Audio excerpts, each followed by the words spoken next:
silakan.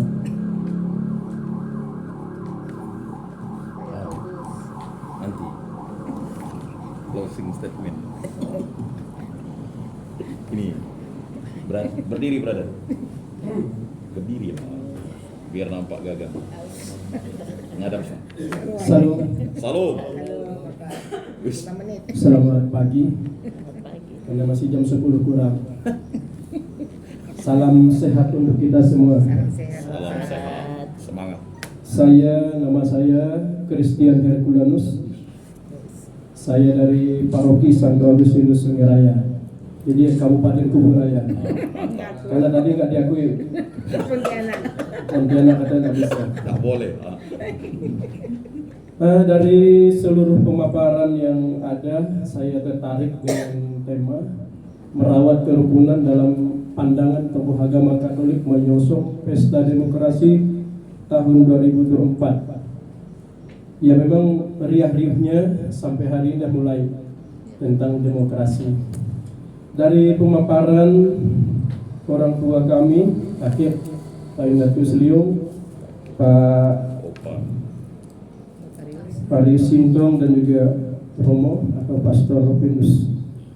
Jadi dalam hal ini mungkin karena di dalam ini tadi tidak ada membuka ruang untuk bertanya semua pemaparan, jadi saya hanya ingin mungkin menyampaikan ada beberapa hal yang memang kadang-kadang keliru kita pahami sebagai warga masyarakat tentang perbedaan. Karena di zaman saya lahir kecil itu yang memang kita lahir dari dulu, kalau kita lihat fenomena itu lahir kita memang sudah berbeda, baik suku, agama apapun kita di kampung itu sudah berbeda. Tetapi dari dulu tidak pernah ada persoalan apakah ini agama apa, suku apa. Setelah kita lahir itu tidak ada pernah jadi persoalan. Pergeseran 20 tahun belakang, 30 tahun sekarang ini kan karena munculnya tadi politik identitas. Dan sampai hari ini di Indonesia itu belum ada kita melihat pemilih itu adalah pemilih yang proporsional. Belum ada sampai hari ini. Karena apabila ditampilkan misalnya di situ calon bupati atau gubernur, di warung kopi itu yang ditanya itu tidak pernah mengatakan dia mencari identitas orang ini, pendidikannya apa, segala apa. Tapi yang dipersoalkan pasti apa agamanya, sukunya apa. Itu yang selalu menjadi kita digiring dulu dengan itu. Jadi dalam hal ini memang mungkin kita pada hari ini sebagai utusan dari setiap paroki, ya mungkin walaupun kita tidak mungkin nanti berbicara banyak tentang apa, mungkin pemahaman dulu. Yang kedua tentang toleransi. Makna dari toleransi itu sebenarnya adalah berjalan bersama tanpa ada yang berhenti, tetapi saling menghormati. Itu makna toleransi yang saya pahami. Tapi kalau dikatakan toleransi itu ini berhenti, ini boleh jalan, itu bukan toleransi sebenarnya. Itu mengungkung suatu kebebasan. Tetapi toleransi yang sesungguhnya berjalan bersama, saling menghormati. Karena tetap namanya berbeda itu pemikirannya tetap dasarnya berbeda. Tetapi apabila saling menghormati, itu akan terjadi suatu keindahan. Yang kedua, dalam hal menyambut demokrasi, ya memang jujur saya selaku di paroki 2 periode jadi ketua DPP, calon legislatif di paroki kami itu ada belasan orang dengan sekian jenis partai. Jadi saya selaku ketua DPP kadang-kadang bingung. Apabila saya agak bergeser ke sini, seolah saya pro dengan yang ini, dengan jelas partainya berbeda. Makanya waktu itu pernah yang tahun kemarin kami undang semua seluruh calon yang ada di lingkungan kami itu menyampaikan aja di paroki, sampaikan kenalkan diri. Karena ada 12 orang itu masuk di dalam 8 partai. Jadi hal ini suka tidak suka tidak bisa dihindari. Dan dalam hal ini ya memang sikap bijak kita melihatnya dan menyampaikannya kepada umat. Sebenarnya kalau mau namanya tadi di situ namanya pesta demokrasi. Pesta itu kan berarti kita merayakannya tidak setiap hari tapi ada waktunya. Nah, cuman ya memang kita tidak bisa hindari juga seperti yang disampaikan tadi kakek. Segalanya macam itu pasti akan ada tujuannya, pergesekan itu. Ya makanya kedewasaan yang dibutuhkan. dalam hal ini menyikapi beberapa hal apa yang disampaikan oleh visi misi dari orang itu. Ya, jadi dalam hal ini saya sangat tertarik dalam pertemuan ini. Mudah-mudahan nanti ini juga bisa dibuat dari tingkat kabupaten, dari provinsi, kabupaten sampai ke kecamatan. Jadi sehingga bagaimana kita merawat kerukunan ini. Karena namanya berbeda kita tidak bisa hindari. Perbedaan itu tidak bisa dihindari. Baik secara suku, agama, kita tidak bisa hindari. Apalagi kita di Kalimantan Barat, itu luar biasa. Jadi zaman dulu tidak ada, sampai sekarang kok ada sedikit-sedikit gesekan. Ya karena tadi ya berbicara tentang kepentingan. Kepentingan yang saat itu akan didapat. Nah, dalam hal ini tadi masalah tentang fanatisme dan segala itulah sebuah bumbu dalam hidup. Saya suka orang fanatik, tetapi paling saya tidak suka orang yang munafik. Orang fanatik itu hebat, bagus bagi saya, karena dia meyakini apa yang diyakini itu ada hal yang benar. Tetapi apabila dia meyakini hal itu yang benar, tapi dia munafik, tidak melaksanakan apa yang diyakini, itulah yang akan menjadi imbas. Buah-buah dari hal pemikirannya itu yang akan merusak tatanan yang lainnya. Jadi mau beragama, mau berpartai, orang fanatik itu saya suka, tapi jangan munafik. Saya begini-gini, tapi dalam praktek hari-hari juga kadang-kadang jadi bertentangan dengan diri kita. Baik Bapak Ibu, saudara-saudara, teman-teman mahasiswa. Jadi karena teman-teman mahasiswa yang masih banyak komunitas, ya tolong memang hal ini harus disampaikan. Toleransi pada prinsipnya bagi saya ya tadi tidak ada yang berhenti, jalan bersama tapi saling menghormati. Ya memang hal-halnya sekarang ini kan kalau kita misalnya kamu ini nggak toleran, pula dengan hal-hal yang akan kita buat itu akan berjalan, tapi sebenarnya berjalan bersama saling menghormati. Ya poin dari hal ini saya rasa tahun ini dengan politik 2024 ya mari kita melihatnya secara bijak, itu suatu pesta. Jadi sehingga itu kalau pesta itu ya kita bersama-sama bergembira. Apapun hasil dari pesta itu, akhir pesta itu, ya tentu pasti ada yang puas, ada yang tidak, itu pasti. Tapi kalau kita mampu melihatnya itu sebagai suatu program atau pesta, ya tentu kita harus berani menerima. Apakah itu kurang lebih, tentu di situ kita diuji kembali sebagai warga negara, sebagai umat Katolik yang dengan kita dan dididik kita ini adalah 100% Indonesia, 100% Katolik. NKRI itu udah harga mati. Itu tidak bisa kita hindari. Kita sebagai orang Katolik harus meyakini prinsip itu. Terima kasih. Selamat pagi. Izin senior ya. Terima kasih kami sampaikan. Kalau memang tidak ada lagi mungkin boleh direspon. Masih ada? Sambil direspon aja mungkin Responnya beberapa yang disampaikan tadi. Kami persilakan. Saya mengucapkan terima kasih. Karena apa yang disampaikan sama aja ya. Benarnya sama. Inilah yang kita katakan kita saling mengisi satu sama lain. Jadi ya, saya kurang menolak sependapat yang 100% Katolik, 100% Indonesia. Memang itu harus kita laksanakan. NKRI harga mati. Ya. Nggak mungkin, jangankan yang lain agama, kita adik beradik aja. Tentu ada yang berbeda itu, ya. Tabiatnya, sifatnya. Jadi sulit memang kita mau menyamakan, tidak mungkin. Justru perbedaan itu yang kita yakini adalah anugerah Tuhan. Tetapi dalam berbeda tapi kita bisa bersama, itu yang luar biasa. Ya, itu yang luar biasa. Nah itu yang harus kita tetap kita pertahankan. Kita berbeda tapi kita bersama-sama. Kita tetap saling menghargai satu. Kita tetap saling membantu, tolong menolong sesama kita. Ya. Tetap kita tidak pilih kasih, kita tidak diskriminasi dengan tetangga kita. atau di lingkungan tempat tinggal kita, di lingkungan kerja kita, di tempat kita sekolah kita, itu harus bagaimana kita berbeda tapi kita bisa bersama.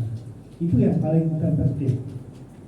Contohnya jangankan dia di gereja aja kadang-kadang juga di paroki juga kadang-kadang. Jadi memang tidak gampang untuk bisa kita bisa ini. Pengalaman juga ini tadi Pak Ketua Dewan itu sama, saya pengalaman di MRPD juga, ya. Antara pastor dengan umatnya kadang-kadang bisa, bisa merayu kan, itu biasa. Tapi bagaimana kita sebagai orang Katolik itu tetap menjaga gitu ya, yang kasih itu tuh tetap harus melekat, sabar.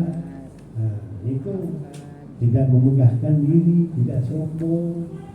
Nah itu harus ada itu. Kalau kita ingat dengan itu, mengendalikan emosi kita itu bagaimana? Tetap kita pasti akan ya.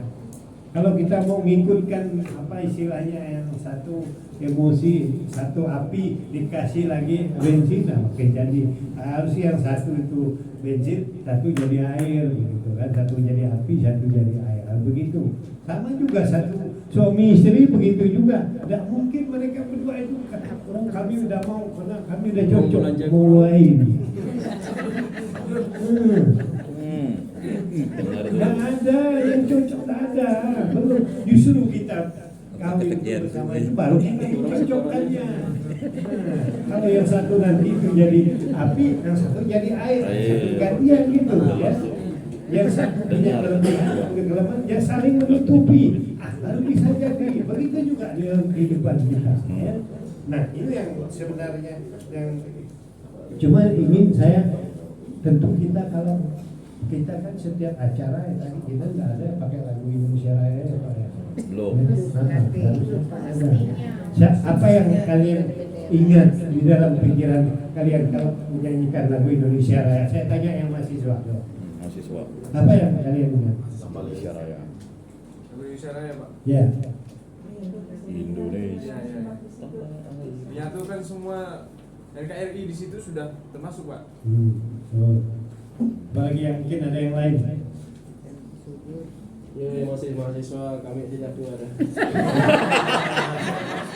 Oke, ya. Udah tua ngaku dia tua. Bahwa yang menciptakan lagu Indonesia Raya itu adalah orang Katolik. Iya. WS Bro. Tidak pernah kita ingat pada waktu nyanyi ingatkan dia tuh, mendoakan dia. Ya, itu orang Katolik sebagai untuk sumpah tenangnya. Katolik itu. Yang tadi 100% Indonesia, 100% Katolik juga itu Monsinyur Sugiyah Pranata. Melalui Vatikan, uskup Paus juga menyatakan kepada PB biar kita bisa diakui oleh dunia juga. Jadi peranan Katolik juga besar ya dengan kehadiran bangsa Indonesia. Tidak ada orang kalau udah sembahyang, aku yakin kalau udah kalau setiap kita sembahyang kalau tak salah saya apa itu Pak Pastor, ada yang disebut Pak. Jangan memperhatikan ini apa?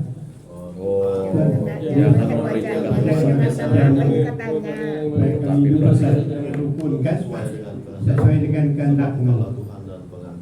Setiap hari itu di orang Katolik itu berdoa itu supaya kita rukun. Tapi tidak pernah kita menghayati kalau orang Katolik itu setiap hari yang doa setiap hari itu. Kan di situ sudah disebut supaya kita hidup rukun di situ tuh. Tidak ada yang pernah memikirkan kalau setiap, mungkin pastor pun tidak semua bisa mengangkat kalau setiap hari dia itu mendoakan supaya kita hidup rukun sesuai dengan kehendak-Mu. Itu kehendak Tuhan loh, rukun itu dalam doa kita. Nah ini yang mungkin saya nambah aja tadi dari yang teman-teman sampaikan. Oke, terima kasih. Belum dijawab soal tadi kan saya minta di awal tadi kan, kalau bisa forum ini bukan hanya Katolik saja, tetapi lain agama juga sama-sama kita satu ruangan yang sama. Oke, nah, gini kita ada rakor forum kerukunan umat beragama. Biasanya kami di situ kami itu semua agama di situ. Itu bicara. Nah, ini mungkin karena kita vakum. Jadi nanti pada saat mungkin ada rakor, mungkin ada yang diundang perwakilan. Nah, disitulah kita bisa menyampaikan. Ada Pak, kita ada rakor forum kerukunan umat beragama. Di situ semua 6 agama yang ada di Kalbar ini kita hadir di situ semua, termasuk kabupaten kota dari forum kerukunan. Jadi disitulah kita campur semua. Ini kebetulan kita internet kita memang khusus gitu ya, memang untuk di FKUP. Ya. Memang ada program kita Pak yang ini. Jadi kalau program yang sifatnya semua agama itu biasanya rapat koordinasi forum kerukunan umat beragama di tingkat provinsi Pak ya. Di kabupaten juga ada, kadang-kadang kita yang diundang juga. Ya, itu. Saya kira itu tambahan itu Pak Joana, teman baik saya, teman akrab saya juga. Saya ini nak diundang Harus diundang. hari baik. Terima kasih tambahan. Sebenarnya saya mau jawab tadi Pak Joana. Memang ini programnya per agama dulu, tapi selalu ada kita gabungan, ya. Selalu ada gabungan. Bahkan kalau masih ada waktu nanti semua pengurus FKUP ini akan berkunjung ke basis apa? Kalau Katolik kan keuskupan. Saya udah bicara dan uskup, oke, kapan saja saya siap. Semua pengurus yang 21 ini kan ada 6 agama kan. Nah, lalu berkunjung nggak tahu ke Islamnya di mana gitu, Islam Center ke apa, baru ke Protestan, Konghucu, Buddha, Hindu. Itu sebenarnya ada program Pak ya. Cuma nggak tahu ini tersampainya nanti karena dia. Ini yang kelima Pak. Enggak, maksud kita yang nanti berkunjung ke basis-basis Safari gitu Pak. Safari kan. Kemudian yang tadi banyak saran dari Pak Yohana, terutama bagi kita sebagai umat di lingkungan kita sendiri dulu dan dengan lingkungan di sekitar. Nah, itulah dari bagian dari toleransi tadi. Kemudian banyak juga masukan yang bagus. Lalu dari Pak Christian memang tema ini kalau bisa kebetulan ini dan masuk tahun politik. Kalau bisa setiap kabupaten kota juga melaksanakan dengan tema yang sama. Karena kita juga perlu antisipasi bisa saja terjadi gejolak gitu kan. Apalagi kita Kalbar ini kan hampir-hampir saja terjadi gejolak dalam pemilihan gubernur beberapa waktu yang lalu. Yang paling berdampak ini kan dalam pilkada. Kalau pileg tidak terlalu, itu hanya berdampak pada si calon. Tapi kalau pilkada ini berdampak pada komunitas masing-masing. Ya kalau di Kalbar ini ya Dayak, Melayu kan begitu. Agama Islam, Kristen, nah, gitu. Itu dampaknya besar sekali. Makanya memang masukan tadi Pak Kris bagus nanti. Kebetulan hari ini kita jam 2 juga menerima kunjungan dari pengurus FKUP Anda. Di sini juga habis kita acara. Lalu masalah Toleransi. memang betul yang saya maksud fanatisme berlebihan ya tak baik. Menganggap orang lain tidak betul, kita punya betul. Tapi ada juga fanatik, bagus. Aku bilang tadi setiap pengikut agama itu harus fanatik mengimani agamanya. Tapi jangan munafik. Nah, jadi ada kalimat baru. Banyak yang gitu terjadi. Ya mudah-mudahan lah di antara kita yang hadir tidak begitu. Ya. Lalu toleransi itu kan memang ada dua sebenarnya. Toleransi positif dan toleransi negatif. Yang positif, yang di sini kan disebutkan toleransi negatif itu kan negatif interpretation of tolerance. Nah, itu bahasa Belanda. Yang kedua toleransi positif interpretation of toleran juga bahasa kadang. Jadi tadi pastor sudah jelaskan kalau zaman perjanjian lama itu memang ada toleransi, tapi ada kalimat yang tidak bagus, apa yang dianggap